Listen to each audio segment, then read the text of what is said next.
The thing that I'm concerned about, and I couldn't agree more with many of the things that you laid out, the thing that really concerns me goes back to what you discussed about truth, because there's no real way we're going to achieve broad-based, serious, systematic reforms to our democratic systems until we can kind of build consensus around those things. And when we're operating in two different realities, like two different, not only political realities, but like truth, we have completely, like as you mentioned, Tim Pool, the reality they're living in is completely based on falsehoods. Like, do you think there's any way to tackle that? I mean, before you joined the studio, we were talking about this idea of like AI community notes, right? Things like, is there any way that you think institutionally we can pull ourselves back to truth? I mean, are we just going to be living in a post-truth world?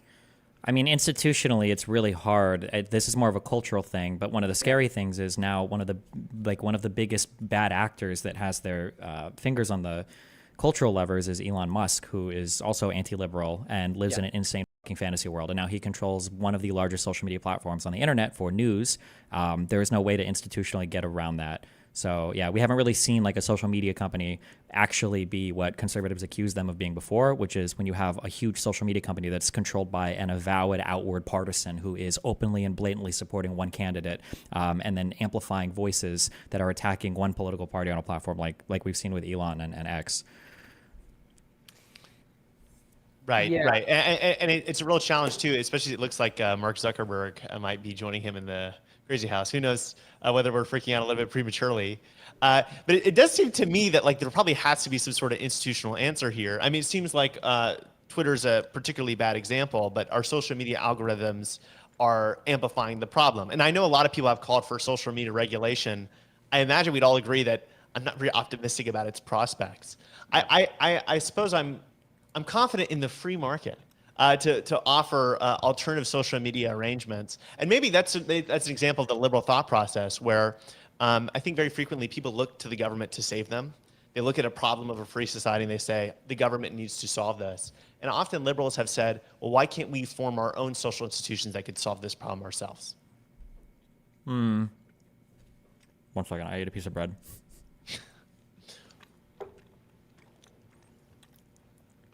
You were supposed to chime in with something there, so I wasn't awkwardly silent. no Fuck worries. you. No, that's okay. Thinking that the free market will solve the misinformation problem, I think is akin to thinking that like socialism or communism can do like a command economy and solve every problem. At the end of the day, firms optimize for revenue, and revenue is usually by delivering a product that people want.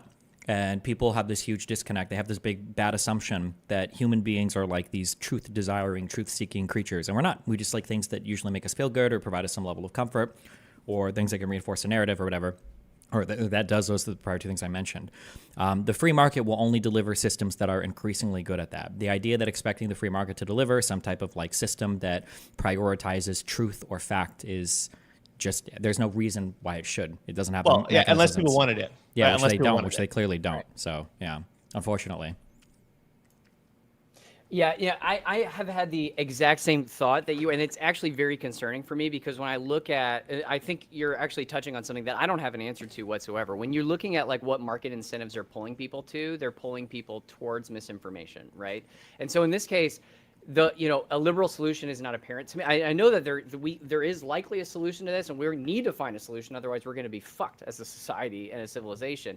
But I don't necessarily know exactly what that solution is. And I do think anecdotally that there could be, market-based solutions if we're dealing with good actors. Like, as we mentioned, like there, as despite the fact that Elon Musk is incredibly illiberal, the community notes function I think has actually been a pretty damn good function, and he's gotten fact-checked a couple times. Now, the answer is not clear to me. Well, let me hop in with the problem. Even is just on that. The issue, though, is that because conservatives are so divorced from reality at this point, they're able to effectively incorporate every criticism as a furtherance of the conspiracy that they live in. Like, right. If you go to a conservative, you talk to them and say, "Wait, well, I know this is bullshit." Then you go like, "How do you know this is bullshit?" It's like, "Well, it was literally fact check."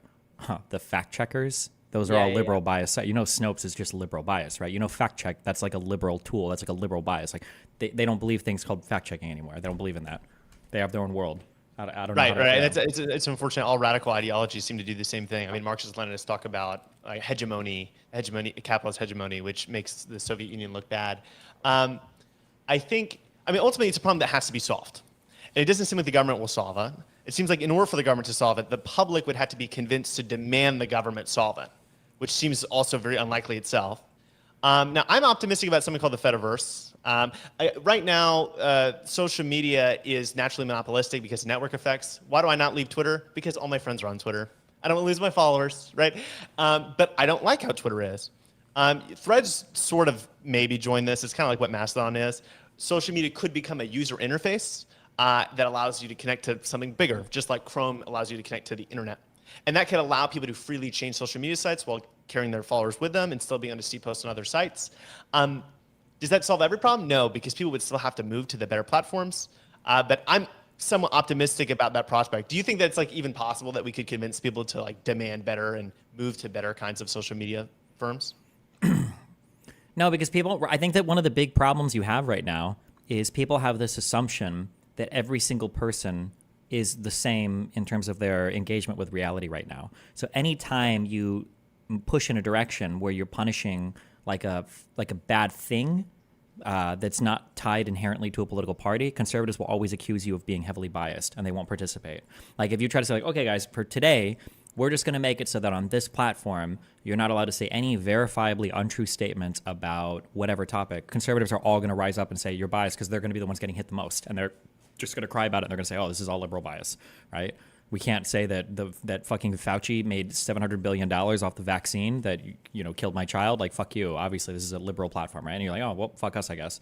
And then you could play into what the media unfortunately has done, even the left has done over the past 8 years, like the liberal media, in that you try to hold both sides accountable like they're the same, but then that just lets conservatives be increasingly delusional because they don't actually give a fuck about any criticisms coming from the left ever, because they're authoritarians, right? So why the fuck would you care about the people that you want to subjugate, right? So nothing that you say matters to them, and then when you shut on the left obviously cares, right? Like the conservative media can attack Trump all day. Trump's never stepping down because the liberal media attacked Biden. Biden stepped down in how long was it after the debate? A week or two? Like, yeah. So it's like, it's not even close to it's just, you can't live in worlds where you have such dramatically different standards. It's not functional. And there's no moral and there's no good and there's no effective way to navigate that world. So the first thing you have to do is aggressively even up the standards, because you can't exist in a world where your opponent is allowed to fart in an elevator next to you and then tell you that you did it. Like, you can't live in that world. What does it look like to up the standards? When you say that, you mean like really be radical, like call out the bullshit unabashedly? Is that kind of the model that you're saying? Yeah, there like, needs to be more unabashed. Yeah, like hardcore. Okay. Like when you're in a conversation with a conservative, like they need to admit some things up fucking front. For me right now, obviously it's the J6 stuff, but it should be more too. Like, hey, didn't you say we were all supposed to have vaccine passports right now? Or, oh, hey, didn't you say that COVID was a giant hoax? Oh, hey, didn't you say that there were supposed to be massive like deaths from vaccine injuries? Or oh, hey, didn't you say that we were gonna like give all of our money to Ukraine and go bankrupt? Or, oh, hey, weren't we supposed to have communism after 8 years of Obama? Hey, weren't we supposed to have communism after 4 years of Biden? Or, hey, didn't you say the DOJ was corrupt? Why do we have a conviction on Hunter Biden? Why do we have the New York mayor or whatever? Like, hey, there's no accountability for any of these things ever. Meanwhile, these guys will say, what about when that guy wiped Hillary's email server?